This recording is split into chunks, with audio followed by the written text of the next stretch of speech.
Have you ever wondered what the official blueprint for a successful school in the Philippines actually looks like? It's not just about the buildings or the books. It's a really detailed national strategy, and it's designed to shape the future, one student at a time.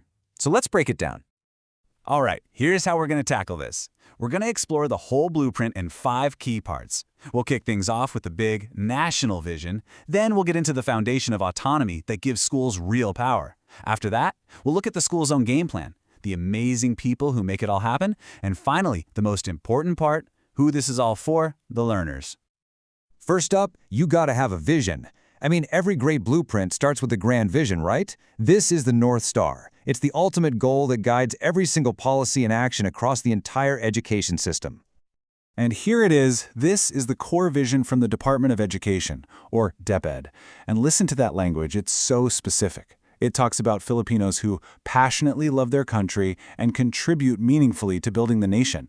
So right from the very top, you can see the goal isn't just about test scores, it's about shaping citizens.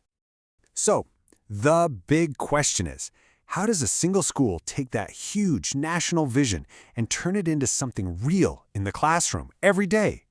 Well, it all starts with a foundational principle of empowerment. It's about shifting power to where it can have the most impact. This is where something called school-based management, or SBM, comes in, and it is a total game changer. See, instead of some distant central office making one-size-fits-all decisions for thousands of really diverse schools, SBM empowers the people who are actually on the ground, the principals, the teachers, the parents, to take ownership and make decisions that best fit their own unique community. And this slide just lays out that shift perfectly. Over on the left, you've got that old top-down model, one central office calling all the shots. But on the right, you see the goal of SBM, the local stakeholders, the people who know their kids the best, all collaborating. It's a huge move from just being told what to do to becoming real partners in education. Okay, so schools are empowered. Awesome. But autonomy without a plan, well, that can get a little chaotic, right? And that's exactly where the next piece of the blueprint comes in. The school's own strategic plan for success. And that plan is called the School Improvement Plan, or SIP. The best way to think of it is as the school's practical, boots-on-the-ground action plan. It's a 3-year roadmap, and it's not created by just one person in an office. It's developed through collaboration with teachers, parents, and community members, all working together to turn their vision for their school into concrete, achievable steps. Now, here's what's really cool about the SIP. It's not some document you create once, put in a binder, and then forget about on a shelf. No way. It's a living, breathing cycle of continuous improvement.